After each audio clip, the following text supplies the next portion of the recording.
आपल्या मराठी चित्रपटसृष्टीमध्ये एक super duper hit असा सिनेमा होऊन गेलेला आहे, ज्या सिनेमाचं नाव होतं पिंजरा। या पिंजरा सिनेमामध्ये डॉक्टर श्रीराम लागू यांनी एका शिक्षकाची भूमिका चांगल्या रीतीने पार पाडली होती। त्यांनी दाखवलं होतं की सुरुवातीला शिक्षकाची जागा जी आहे समाजामध्ये एका चांगल्या प्रकारे आदराच्या स्थानी असते, समाजामध्ये त्यांचा आदर सत्कार सन्मान होतो। पण हा शिक्षक जो इतरांना चांगली दिशा दाखवण्याचं काम करतो, पण तो शिक्षक एके दिवशी चुकीच्या मार्गाने चालू लागतो। अशा वेळी समाजाकडून त्याची तर निंदा नालस्ती होते, त्याचा अपमान देखील होते, पण स्वतःचा देखील त्याचा खूप दुर्दैवी असा शेवट दाखवलेला आहे। तर मंडळी, आजची ही जी घटना आपण पाहणार आहोत, ही घटना देखील एका अशाच शिक्षकाची आहे। या घटनेमध्ये देखील एका शिक्षकाचा समाजामध्ये गावामध्ये एका चांगल्या प्रकारे आदर होता, सन्मान होता, एका प्रकारे त्याचा गौरव करण्यात येत होता। पण हा शिक्षक एके दिवशी चुकीच्या रस्त्यावर लागला, म्हणजे तो एक विवाहित असून एका विवाहित परस्त्रीच्या नादाला लागला आणि याच्यामध्ये तो तिच्या प्रेमामध्ये असा काही गुरफटला गेला की त्याचं लक्ष आता शाळेत शिकवण्यामध्ये सुद्धा लागत नव्हतं, तर घरात कुटुंबामध्ये पत्नी किंवा मुलांमध्ये लागत नव्हतं। त्याला फक्त एवढाच छंद लागला होता की जी माझी प्रियसी आहे आणि मी ते दोघांनी एकत्र यावं आणि कायमचं एकत्र यावं, दोघांनाही आता वेगळं व्हायचं नव्हतं। याच्यासाठी हे सुशिक्षित असलेला शिक्षक एके दिवशी अंधश्रद्धेच्या आहारी जातो, अशा काही एका तांत्रिकाकडे जातो आणि त्याला तो प्रार्थना करतो की माझं माझ्या या प्रेयसीवर जीवापाड प्रेम आहे, तेव्हा ती देखील विवाहित आहे आणि मी देखील विवाहित आहे आणि आमच्या दोघांमध्ये आमचं कुटुंब आम्हाला कधी ना कधी अडथळा निर्माण करेल, यासाठी आम्हाला कोणीही अडथळा निर्माण करू नये, यासाठी आम्हाला कुठल्या तरी प्रकारचा गंडा दोरा किंवा एखादा तंत्रमंत्र अशी काही सिद्धिशक्ती द्या की ज्यामध्ये माझी प्रेयसी आणि मी हे कधीच वेगळं नाही झालं पाहिजे, आम्हाला दोघांना कोणी वेगळं केलं नसलं पाहिजे। जेव्हा तांत्रिकाला त्या शिक्षकानं अशा प्रकारची मागणी घातली, त्यावेळेस तांत्रिकानं त्याला एक क्रिया करायला सांगितली आणि त्यानं अशा प्रकारची काही मंत्र साधना करायला सांगितली, ज्यामध्ये तो स्वतः तांत्रिक सुद्धा त्या ठिकाणी त्यांच्या समक्ष बसतो आणि त्या दोघांनाही निर्वस्त्र अवस्थेमध्ये एकमेकांशी शरीर संबंध करायला सांगतो। दोघेही, जो शिक्षक आहे हा त्याच्या प्रेयसीसोबत एका निर्जन स्थानी जाऊन तिच्यासोबत निर्वस्त्र होऊन शरीर संबंध करत होता, तर तांत्रिक त्यांच्याकडे पाहत होता आणि दोघांचा जेव्हा शरीर संबंधाला सुरुवात झाली त्यावेळेस तांत्रिकानं असा काही मंत्र मारला, त्यामध्ये त्याची प्रियसी आणि शिक्षक एकमेकांना असे काही घट्ट चिपकले गेले की त्यामध्ये ते एकमेकांना सोडवत होते, पण ते एकमेकांपासून सुटत नव्हते, एकमेकांपासून दूर असे जात नव्हते। तर नमस्कार मंडळी, स्वागत आहे तुम्हा सर्वांचं पुन्हा एकदा आपल्या मराठी यूट्यूब चॅनलवर। आशा करतो की तुम्ही सर्व आपल्या कुटुंबियांसोबत सुखरूप आणि सहकुशल असाल। सोबत विनंतीही करतो मंडळी, आपण जे काही घटना जे काही व्हिडिओ आपल्या चॅनलवर घेऊन येत असतो ते सत्य आणि सविस्तर अशा पद्धतीचे असतात, त्यासाठी या व्हिडिओला लाईक करा, चॅनलला सबस्क्राईब करून एका मराठी माणसाला सहकार्य करा। चला तर ही संपूर्ण घटना सविस्तरपणे पाहूया। मंडळी, ही घटना आहे राजस्थान प्रदेशच्या उदयपूर जिल्ह्यातली। याच उदयपूर जिल्ह्यामध्ये एक भादवीगुडा नावाचं छोटंसं गाव होतं आणि याच गावापासून काही अंतरावर एक गोगुंद नावाचं पोलीस स्टेशन आहे। याच गावामधून एक शिक्षक, ज्याचं नाव राहुल मीना, वय 30-32 वर्षे असेल, तो शिक्षक त्याच्या गावावरून भादवीगुडा या गावामध्ये मुलांना शिकवण्यासाठी दररोज जात होता आणि याच भादवीगुड्यामध्ये गावापासून काही अंतरावरच एक इच्छापूर्ती मंदिर होतं, ज्या मंदिराचं नाव आहे शेषनाग भाऊजी। या मंदिरावर तो नियमित शिक्षक सकाळी जात होता, तिथे जाऊन दर्शन घेत होता। दर्शन घेऊन तो सरळ आपल्या शाळेवर जायचा आणि मुलांना चांगल्या प्रकारे प्रामाणिकपणे शिक्षण देत होता, चांगल्या प्रकारे मुलांना शिकवत होता आणि हाच त्याचा स्वभाव त्याच्या गावातील आणि जिथं शाळा होती त्या गावातील ही लोक त्याचा सन्मान करत होते, त्याचा खूप आदर करत होते। हा जो शिक्षक आहे हा दररोज मंदिरावर जात होता आणि एके दिवशी तो मंदिरावर गेला आणि मंदिरावर त्याची एका महिलेसोबत ओळख झाली। ती महिलेचं वय असेल 30 वर्ष, महिलेचं नाव होतं सोनू कुंवर। या महिलेसोबत त्याची ओळख झाली, दोघांमध्ये बोलाचाली सुरू झाली।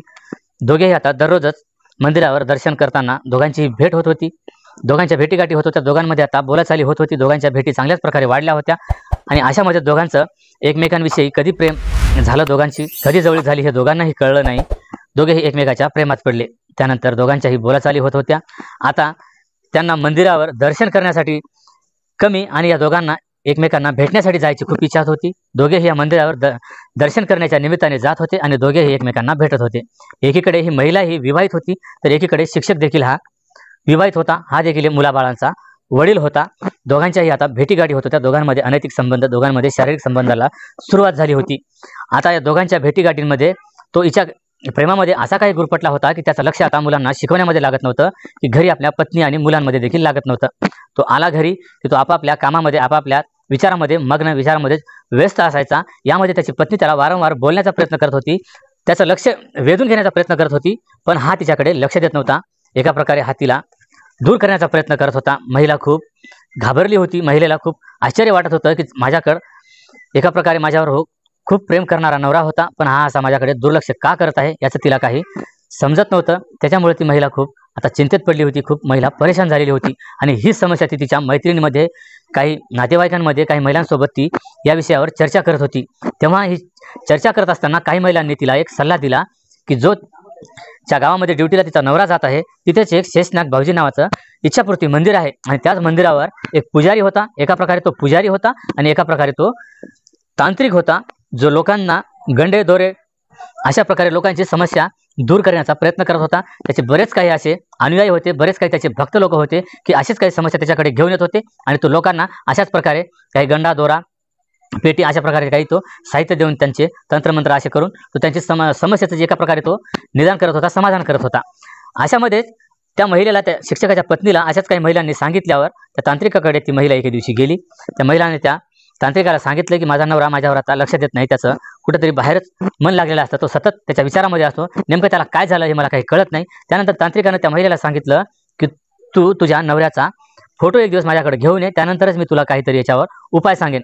त्यानंतर ती महिला लगेच दुसऱ्या दिवशी तिच्या नवऱ्याचा फोटो घेऊन त्या तांत्रिकाकडे गेली। त्या तांत्रिकाकडे गेल्यानंतर त्यानं पाहिलं की तो फोटो त्या शिक्षकाचा होता। त्या तांत्रिकानं तिला आश्चर्याने विचारलं, हाच तुझा नवरा आहे का? तेव्हा ती महिला देखील म्हणाली की हो, हाच माझा नवरा आहे आणि याचा आता काल माझ्या घरामध्ये मुलांवर, माझ्यावर घरामध्ये याचं लक्ष राहिलेलं नाही, हा त्याच्यात विचारामध्ये मग्न असतो। तेव्हा तांत्रिक तिला म्हणाला, याचं लक्ष न लागण्याचं कारण एकच आहे, हा जो तुझा नवरा आहे हा इथंच एका सोनू कुंवर नावाच्या महिलेच्या प्रेमात पडलेला आहे आणि दोघंही इथंच ते मंदिरावर दररोज भेटत असतात, दोघांशी जे तासनतास बोलत असतात, दोघांमध्ये प्रेम संबंध आहेत, दोघांमध्ये शारीरिक संबंध आहेत। यामुळे त्याचं तुझ्यावरील जे लक्ष आहे हे कमी झालेलं आहे, तुझ्यावर जे प्रेम आहे हे कमी झालेलं आहे। यानं ज्यावेळेस शिक्षकाविषयी त्याच्या पत्नीला सांगितलं त्यावेळेस त्या पत्नीच्या तळपायाच्या मस्तकाला गेली। ती संध्याकाळी परत घरी गेली। घरी गेल्यानंतर जसा तिचा नवरा घरी आला, तिने नवऱ्यासोबत वाद घालायला सुरुवात केली। तिने सांगितलं, जसं तुम्ही माझ्यावर दुर्लक्ष करत आहे याचं कारण मला समजलं आहे, कारण तुमचं एका दुसऱ्या महिलेसोबत अनैतिक संबंध सुरू आहेत आणि हे मला आता माहीत झालेले आहेत। त्यावर शिक्षकाला आश्चर्य वाटते की या माझ्या पत्नीला असं कुणी सांगितलं असेल। त्यावेळेस तो तिला लाडीगोडीने विचारण्याचा प्रयत्न करतो, तिची समजूत काढण्याचा प्रयत्न करतो। त्यावेळेस ती महिला त्याला सांगते की शेषनाग भाऊजीच्या मंदिरावर जे तांत्रिक आहेत, ज्या तांत्रिकाचं नाव होतं भालेश, त्या भालेश तांत्रिकांनी त्या महिलेला शिक्षकांनी त्याच्या प्रेयसीबद्दल सांगितलेलं होतं। त्यानंतर त्याला देखील खूप त्या तांत्रिकाचा राग येतो आणि दुसऱ्या दिवशी थेट तो तांत्रिकाकडे जाऊन त्याला विचारणा करतो, त्याच्याशी तो वाद घालायचा प्रयत्न करतो। त्याला म्हणतो की तुनं जे माझ्या पत्नीला सांगितलं आहे हे सांगून तुनं खूप हे वाईट काम केलेलं आहे, लोक तुझा खूप आदर करतात, तुझा सन्मान करतात, लोक तुझ्यापाशी येतात आणि तू आमच्या घरांमध्ये प्रकारे वादविवाद वाढवण्याचा तू प्रयत्न करतोस, हे तुझं चांगलं काम केलेलं नाही। त्याच्यानंतर तो त्याला असं काही एक दम देतो की त्यामध्ये तांत्रिक जागेवरच गार होतो। तांत्रिक नंतर त्याला समजावण्याचा प्रयत्न करतो, शिक्षकाला तो माफी मागण्याचा प्रयत्न करतो की तुम्ही असं काही करू नका, मी जे काही तुमच्या पत्नीला सांगितलेलं आहे त्याच्यावर मी तिला परत समजूत घालीन, तिला सांगेन की हे सर्व काही खोटं होतं। दोघांमध्ये नंतर समजूत होते, दोघांमध्ये अजून जे काही वाद झाले होते ते मिटतात आणि दोघं एकमेकांना चांगल्या प्रकारे बोलत बसतात। त्याच्यानंतर शिक्षक हा एका प्रकारे त्याच्या प्रेयसीमध्ये म्हणजे सोनू कुंवरमध्ये एवढा वेडावलेला होता, त्याला त्या कोणत्याही परिस्थितीमध्ये सोनूला सोडायचं नव्हतं, दोघांनाही कायमचं एक व्हायचं होतं। याच्यासाठी तो तिच्याच धुंदीमध्ये तो गुरफटलेला होता आणि याच विचारामध्ये तो त्या तांत्रिकाला असा काही प्रश्न विचारतो, असा काही सांगतो की मला आणि जी माझी प्रेयसी सोनू आहे, प्रेमिका आहे, हिला आणि मला एकत्र यायचं आहे, दोघांना कायमचं एक व्हायचं आहे, पण तिच्या काही समाजातील लोक आहेत, तिच्या काही कुटुंबातील लोक आहेत, हे आम्हाला एक होऊ देणार नाहीत। याच्यासाठी तुम्ही असं काही तंत्रमंत्र किंवा गंडात दोरा असं काही द्या, ह्या लोकांनी आम्हाला विरोध केला नसला पाहिजे, आम्ही दोघं कायमचे एक झालो पाहिजे। त्यानंतर तांत्रिकानं त्याला समजावून सांगितलं की असं काही तुम्हाला दोघांना एक करायचं जर असेल तर याच्यासाठी खूप मोठी पूजा, होम, हवन करावं लागेल, याच्यासाठी काही क्रिया आहेत, थोडासा वेळ लागेल, काही पैसाही खर्च करावा लागेल, याच्यासाठी मला काही बरेच औषधी असेच काही पूजेची सामग्री जमा करावी लागेल। त्यानंतर शिक्षकाने त्याला काही पैसे दिले, कारण तांत्रिकाने त्याला पैशाची मागणी केली, पैसेही लागतील, जे काही त्याला वस्तू आणायच्या होत्या, जे काही पूजेची सामग्री आणायची होती त्याच्यासाठी तांत्रिकाला पैशाची आवश्यकता होती। त्यानंतर शिक्षकाने त्याला काही पैसे दिले आणि त्या तांत्रिकाने त्याला काही दिवसाच्या अंतरानं एक दिवस दिला होता। गोष्ट होती 15 नोव्हेंबर 2022 या रोजची। या दिवशी तांत्रिकानं शिक्षक राहुल मीना आणि त्याची जी प्रेयसी होती सोनू कुंवर या दोघांनाही सुखाडिया सर्किल गोगुंद या ठिकाणी यांना बोलवलं होतं। तिथून तिघांनीही दुचाकी घेतली, हा तांत्रिक दोघांनाही घेऊन त्या जंगलामध्ये गेला आणि तिथं गेल्यानंतर त्यानं पूजेची मांडणी केली। पूजेची मांडणी केल्यानंतर तो तांत्रिक असा दूर बसलेला होता आणि त्यानं त्या शिक्षकाला आणि त्या सोनू कुंवर या दोघांनाही एकमेकांसोबत शरीर संबंध करायला सांगितलं। त्याच्यापासून थोड्याच काही अंतरावर म्हणजे तिथून तो तांत्रिक जो होता हा त्या दोघांनाही पाहत होता अशा ठिकाणी ते दोघेही एकमेकांसोबत निर्वस्त्र अवस्थेमध्ये शरीर संबंध करत होते। तेव्हा एकीकडे तो प्रियकर आणि त्याची प्रियसी शिक्षक आणि म्हणजे सोनू हे दोघेही एकमेकांसोबत नग्न अवस्थेमध्ये शरीर संबंध करत असतात, तर इकडं हा पूजेची मांडणी करून बसलेला असतो। अशामध्येच तांत्रिकानं हातात काही मोजे घातले, मोजे घालून हातांच्या जवळ गेला। दोघेही नग्न अवस्थेत होते। दोघांच्याही शरीरावर त्यानं अशा प्रकारे काही औषधी घेतली, दोघांच्याही शरीरावर लावलं गेलं आणि दोघांमध्ये जेव्हा सुरुवात झाली तसेच ते दोघेही एकमेकांना चिटकले। दोघेही दूर होण्याचा प्रयत्न करत होते, पण ते आता दूर होत नव्हते। तांत्रिक हा दूर बसून त्यांचा हा सारा प्रकार पाहत होता। दोघेही निर्वस्त्र होते। दोघेही आता अशा काही संकटात सापडले होते की दोघं आता तिथून थोडंसं अलग होण्याचा प्रयत्न करत होते, एकमेकांना सोडून दूर होऊन कपडे घालण्याचा प्रयत्न करत होते, पण ते एकमेकांना असे काही चिपकले होते की ते आता दूर होत नव्हते। खूप त्यांनी प्रयत्न केला। ते गुरुजीला आवाज देत होते, तांत्रिकाला, गुरुजी आम्हाला सोडवा, आम्ही एका प्रकारे चिटकलेले आहोत, पण आम्हाला सोडवा। ते अशी त्यांना भीक मागत होते, आरडाओरडा करत होते, पण तिथे जवळपास ऐकण्यासाठी तिथं कोणीही नव्हतं आणि तांत्रिक जो होता हा बसून फक्त त्यांना पाहत होता। शेवटी त्या दोघांनीही जोर लावून दूर होण्याचा प्रयत्न केला, पण दोघांचीही जी चमडी होती ही सुटत चाललेली होती। दोघेही आता त्रासानं किंचाळत होते, ओरडत होते, पण दोघांचीही चमडी हे निघल्या जात होती, चमडी उकलत जात होती, कारण तांत्रिकानं जे काही त्यांना औषधी लावली होती ती दुसरी तिसरी काही नसून एका प्रकारे ती फेविक्विक होती आणि फेविक्विक याने दोघांच्याही शरीराला लावली होती।